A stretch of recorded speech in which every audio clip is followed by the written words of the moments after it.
Setiap cerita punya dua sisi. Setiap kenangan punya dua rasa. Dan di sini kita akan menyelami semuanya.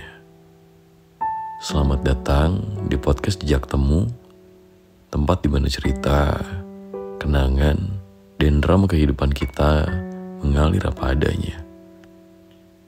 Hidup penuh teka-teki, dan kita di sini buat ngebahas sedikit dari teka-teki itu. Jadi, mari kita mulai cerita di malam hari ini.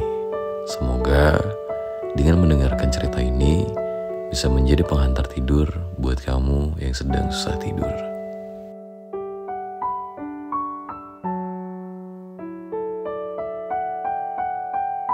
Hai muka yang baik. Aku bingung, Cak. Harus mulai dari mana ceritanya? Mungkin dimulai dengan ngucapin selamat Hari Raya Idul Fitri. Maafin kalau aku banyak salah yang disengaja atau nggak disengaja selama jadi viewers di live room Mocha. Gimana momen lebaran Mocha kemarin? Aku berharap lebarannya Mocha lebih berkesan dari lebaran yang kualami beberapa tahun kebelakangan ini. Ternyata kumpul keluarga scary itu real ya. Setelah sekali lagi ngalamin ini, aku jadi paham kenapa banyak orang yang pengen nge-skip momen kumpul keluarga di hari raya lebaran. Bukan ingin memutus tali silaturahmi. Nyatanya, hari raya Idul Fitri yang harusnya jadi momen kumpul keluarga penuh kehangatan, melepas rindu sama keluarga, justru jadi ajang interogasi. Momen paling bikin insecure dan paling menghancurkan mental seorang tanpa mereka sadari. Aku gak mau bilang kalau hidup aku yang paling menderita, karena mungkin bagi sebagian orang lain, masalah yang aku hadapin ini cuman hal remeh. Aku tahu semua orang pernah ada di titik capeknya masing-masing. Tapi boleh gak sih kali ini aja aku bilang kalau aku capek?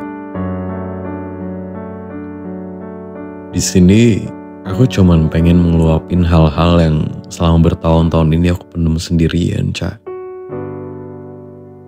Semua hal yang ngedorong aku semakin jauh sama keluargaku sendiri. Ngerasa asing sama rumah yang dilabeli keluarga. Aku gak tahu pastinya sejak kapan momen kumpul Idul Fitri mulai kerasa memuakan buat aku. Tapi kalau aku coba tarik mundur, aku rasa mungkin titik awalnya tuh waktu aku lulus kuliah. Itu pertama kalinya aku ngerasa kayak diem-diem hidup aku tuh jadi ajang kompetisi antar sepupu. Mulai dari siapa yang lebih cepat dapat kerja, siapa yang paling cepat dapat promosi jabatan, siapa yang gajinya paling besar, terus berlanjut ke ajang pencapaian aset. Sedang aku waktu itu belum punya apa-apa. Gak punya siapapun yang bisa aku jadiin pegangan buat dapetin pekerjaan, posisi enak, ataupun modal buat buka usaha seperti sepupu-sepupuku lainnya. Aku bener-bener ngebangun itu dari nol dengan usaha sendiri. Jatuh bangun nyari kerja yang Masya Allah susahnya. Belum lagi pas udah dapat kerja, lingkungannya penuh persaingan. Gaji gak sesuai dengan beban kerja yang berlayer-layer kayak lapisan wafer Tango. Meski begitu, aku jalanin dan nikmatin aja sambil nabung dikit-dikit demi impian aku punya studio desain sendiri.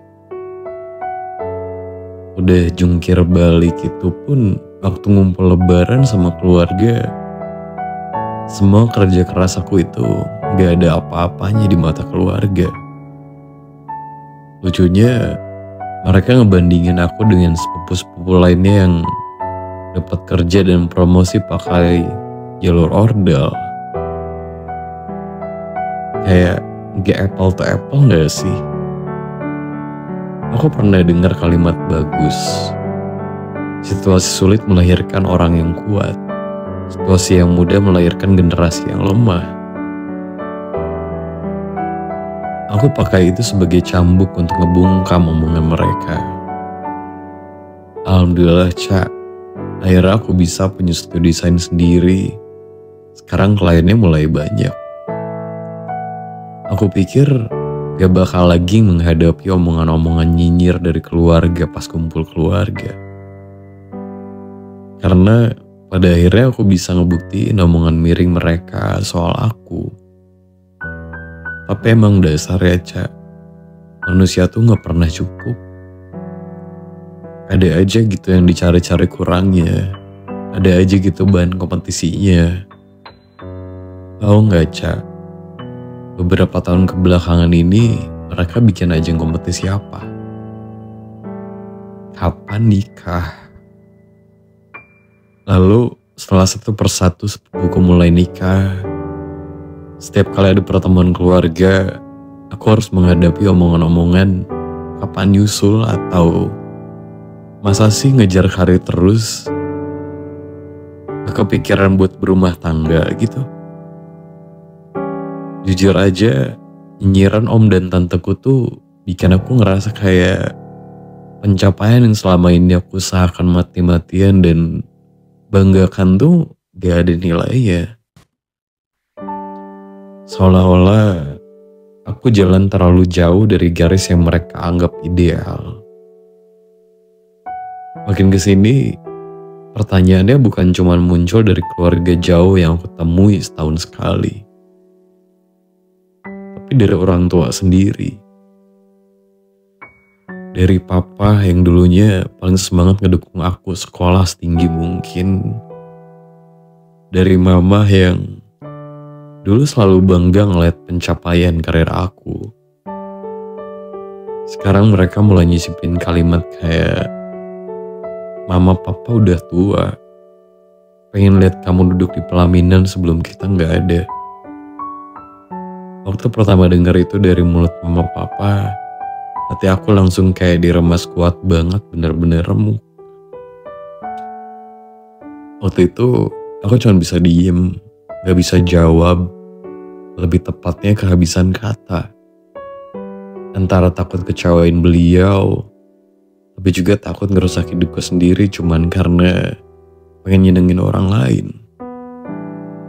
Aku gak mau terjebak dalam pernikahan yang bikin aku kehilangan jati diri dan ngerasa seperti di penjara. Bertahun-tahun aku bertahan dari pertanyaan-pertanyaan itu. Apalagi setelah sepupu-sepupuku punya anak. Rasanya aku semakin dipojokin setiap kali ada momen kumpul keluarga. Kadang aku pengen teriak, aku bukan gak mau nikah. Tapi aku juga gak bisa asal ambil orang buat jadi teman hidup. Cuman karena kalian pengen cepat-cepat lihat aku duduk di pelaminan. Nikah cepat atau punya anak gak jaminan rumah tangganya sukses. Nyatanya gak sedikit sepupuku yang juga jadi janda di usia muda. Bahkan dengan usia pernikahan yang baru sebentar. Aku gak mau kayak gitu, Cak. Aku gak mau nikah cuman cerai. Padahal kegagalan pernikahan anak-anak mereka yang bikin aku jadi ketakutan buat nikah. Sayangnya, aku gak ada keberanian buat bilang gitu langsung. Jadi aku cuman senyum, ketawa karir, ganti topik, atau kalau aku udah capek banget, aku pura-pura gak dengar aja sekalian. Padahal, Cak, setelah itu aku suka ngurung diri di kamar sambil mikir, salah aku apa sih? Kenapa semua pencapaianku kayak gak dianggap apa-apa cuman karena aku belum nikah? Kenapa sih aku selalu kurang di mata mereka? Hampir di persepupuan keluarga tuh udah pada nikah semua. Bahkan punya anak. Tapi gak sedikit juga dari mereka yang cerita pelan-pelan kalau ternyata kehidupan setelah nikah gak semudah itu. Ada yang bertahan cuman karena anak. Ada yang pura-pura bahagia buat jaga nama baik keluarga. Tapi yang kayak gini gak pernah masuk ke obrolan keluarga. Yang disorot cuma pesta pernikahannya, seragam serasinya, senyumnya di pelaminan. Aku yang masih sendiri seolah-olah jadi simbol kegagalan. Padahal aku ngerasa hidupku baik-baik aja. Sebelum semua orang mulai komentar seolah mereka lebih ngerti kebutuhanku daripada diri aku sendiri. Mungkin yang paling bikin lelah itu bukan cuma pertanyaan kapan nikahnya aja sih. Tapi tatapan kasihan gitu, Ca. Tatapan seolah aku ini gak utuh, gak lengkap. Seolah-olah karena aku belum nikah, berarti aku hidup sendirian. Gak ada yang jagain, gak ada yang sayang. Padahal aku punya diri aku sendiri yang tiap hari berusaha keras bertahan, belajar menyayangi tubuh dan pikiran aku yang lelah, dan berjuang buat gak tumbang di tengah semua tekanan yang gak kelihatan. Mama pernah bilang begini waktu aku pulang dari studioku. Mama tuh cuman pengen kamu punya teman hidup. Kalau mama udah gak ada, siapa yang jagain kamu? Aku diam lagi. Rasanya nyesek banget, Ca. Aku tuh pengen banget jawab, Ma, bukannya mama yang ngajarin aku jadi perempuan yang mandiri, perempuan yang bisa jaga diri sendiri. Kenapa sekarang mama menganggap aku lemah cuman karena belum punya pendamping? Tapi ya, lagi-lagi aku gak bisa ngomong. Takut nyakitin perasaan mama, takut aku malah jadi anak yang durhaka. Aku cuma duduk, senyum, ngeliatin mama cerita soal anak tetangga yang baru nikah. Tentang berapa kali mereka udah ngundang mama ke acara selamatan. Tentang cantiknya anak-anak mereka pakai kebaya pengantin. Dan betapa mama pengen aku kayak gitu juga. Dan aku cuma nahan napas dalam-dalam biar mama gak lihat air mata aku jatuh, Ca. Kadang aku ngerasa sendirian banget, Ca. Bukan karena aku jomblo, tapi karena sekarang dimanapun aku gak bisa jadi diri sendiri.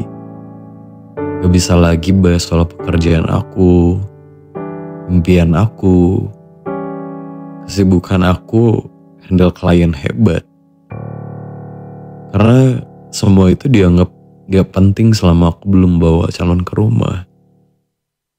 Padahal dunia yang aku bangun ini bukan sekedar pelarian dari kesepian, tapi rumah buat aku sendiri, tempat aku bebas bernafas dan ngerasa cukup meski sendirian. Aku pernah dekat sama seseorang, pernah banget ngerasa mungkin ini orangnya. Tapi ternyata dia lebih banyak jatuh cinta sama versi perempuan yang bisa menyesuaikan daripada sama aku yang sebenarnya. Dia bilang aku terlalu sibuk, terlalu mandiri, terlalu keras kepala, terlalu idealis. Padahal itu semua bagian dari diri aku yang aku bangun dengan air mata dan kerja keras. Kenapa sih perempuan selalu dituntut buat ngalah supaya bisa cocok sama seorang? Kenapa cinta harus datang bareng pengorbanan jati diri? Aku mundur. Lagi-lagi harus ngejelasin ke keluarga kenapa gagal lagi. Padahal menurutku bukan gagal. Tapi aku cuma gak mau kehilangan diri sendiri demi orang yang salah. Dan di titik ini, aku mulai capek banget. Capek pura-pura kuat. Capek sok senyum tiap kali ditanya mana calonnya. Capek nyari alasan tiap kali ada yang nawarin dikenalin sama anak temennya. Capek ngadepin komentar, jangan terlalu pilih-pilih sih. Jadi cewek gak usah tinggi-tinggi standarnya. Nanti keburu tua loh. Aku pengen banget mereka semua berhenti. Berhenti nganggap hidup ini cuman soal nikah. Berhenti berpikir bahwa perempuan umur 30-an yang masih sendiri itu tragis. Karena aku enggak. Aku mungkin capek, iya. Tapi aku enggak tragis. Aku cuma lagi ngejalanin hidup dengan cara dan waktu yang aku jalanin. Jujur aja, aku mulai takut sama bayangan masa depan, Ca. Takut kalau ternyata aku enggak akan pernah cukup di mata mereka. Takut kalau aku bakal terus jadi si gagal cuman karena belum bawa pasangan pas kumpul keluarga. Aku mulai ragu sama semua pilihan yang dulu aku percaya. Mulai mempertanyakan, bener gak sih aku seteguh ini mempertahankan jalan yang aku pilih? Atau justru aku egois, keras kepala, gak tahu diri? Karena sekuat apapun aku nyoba ngeyakin diri sendiri, malam-malam kayak gini selalu berhasil bikin aku overthinking lagi. Dan malam ini aku capek, Cak. Aku ngerasa insecure, ngerasa hampa, dan ngerasa gak ada yang bisa ngertiin aku. Dan sekarang setelah semua yang aku ceritain, aku cuma bisa duduk sendirian di kamar sambil ditemenin suara petasan dari sisa-sisa lebaran kemarin. Aku beraniin diri nulis surat ini ke Mocha, karena aku tahu Mocha bukan orang yang bakal nanya kapan nikah, orang yang senyum-senyum di depan orang lain, tapi sebenarnya lagi jungkir balik ngelindungin diri dari luka-luka yang gak kelihatan. Yang lewat dari VT-VT Mocha, live Mocha tiap malam, selalu ngajarin bahwa gak apa-apa kok jadi beda. Gak apa-apa ngenyamain langkah hidup orang lain. Gak apa-apa kalau perjalanan kita lebih lambat, lebih berliku, atau bahkan tanpa peta dari hidup orang lain. Kalau Mocha baca surat ini, boleh gak aku tanya satu hal sama kamu, Ca? Kalau Mocha ada di posisi aku, Mocha bakal gimana? Apa yang harus dilakuin, Ca? Harus aku terusin semua ini? Atau aku nyerah aja dan ngikutin mereka? Jujur, aku lagi ngerasa kayak hilang arah. Tolong bilang ke aku harus apa sekarang, Ca?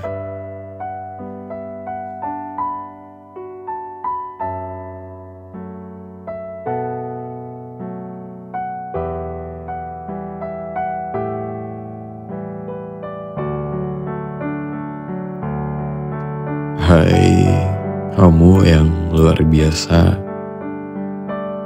Terima kasih udah mau berbagi kisah sedalam ini. Kadang kita cuman butuh satu ruang aman untuk bilang, aku capek. Tapi kita cuman butuh tanpa harus buru-buru cari solusi, tanpa dituntut buat tetap kuat. Dan kamu dengan memilih untuk jujur, untuk gak pura-pura baik-baik aja, udah menunjukkan keberanian luar biasa. Gak semua orang bisa untuk itu. Maka percaya, hidup itu bukan sebuah perlombaan. Setiap orang punya ritmenya masing-masing. Dan kamu, dengan segala perjuangan kamu, dengan air mata yang kamu sembunyikan di balik senyum, lagi menari ngikutin langkah paling jujur dari versi diri kamu sendiri. Aku bangga banget sama kamu. Kamu udah ngebangun sesuatu dari nol, terus berjalan bahkan saat dunia mempertanyakan nilainya. Dan itu butuh keberanian yang besar. Jangan biarin standar orang lain menghapus makna dari pencapaian kamu sendiri. Tentang pertanyaan-pertanyaan seperti, kapan nikah? Percaya deh, kamu tuh gak sendirian. Banyak yang ngerasain perih yang sama. Tapi kan hidup bukan tentang ngejar harapan semua orang. Ini tentang nemuin damai dan bahagia versi kamu sendiri. Kalau rumah yang kamu bangun hari ini adalah tempat di mana kamu ngerasa cukup, maka itu udah lebih dari cukup. Kamu utuh kok, kamu gak kurang. Kamu cuma lagi nunggu. Bukan karena ketinggalan, tapi karena kamu tahu value kamu. Dan soal mama papa kamu, mungkin mereka cuma cemas soal perjalanan asmara kamu. Bukan karena ngeraguin kamu, tapi pelan-pelan biar mereka tahu kalau kamu baik-baik aja. Kamu punya impian, punya karya, dan yang paling penting, kamu punya hati yang luar biasa kuat. Kalau suatu hari nanti kamu ngerasa capek lagi, atau dunia terlalu terasa bising untuk didengar, kamu dengar podcast ini lagi, ingat bahwa ada seorang di suatu tempat yang dengar tulisan kamu dibacain di sini dan ngerasa ditemani. Kamu gak sendirian. Dan kalau boleh jujur, surat ini bukan cuma buat untuk Mocha, tapi juga untuk siapapun luar sana yang pernah ngerasa tertinggal dan mereka cuma lagi berjalan di jalur yang berbeda. Terus lo jadi versi terbaik dari dirimu sendiri, bukan versi yang dunia coba bentuk. Karena dunia ini butuh lebih banyak orang kayak kamu, yang jujur, yang berani, yang berhati luar biasa. Makasih udah tetap jadi kamu. Kalau suatu hari nanti kamu ngerasa kecil di tengah riuhnya dunia, maka mau kamu ingat ini. Kamu bukan sisa dari cerita orang lain. Kamu adalah kisah yang layak diceritakan. Langkahmu bukan lambat, hanya sedang menari pada irama yang lebih sunyi, lebih dalam, lebih bermakna. Dan setiap detak waktu, semesta ikut bersorak.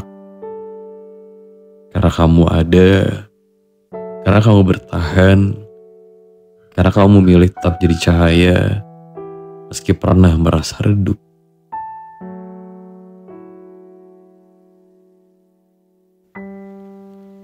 Hidup memang kadang bikin kita jatuh, kadang bikin kita tersenyum.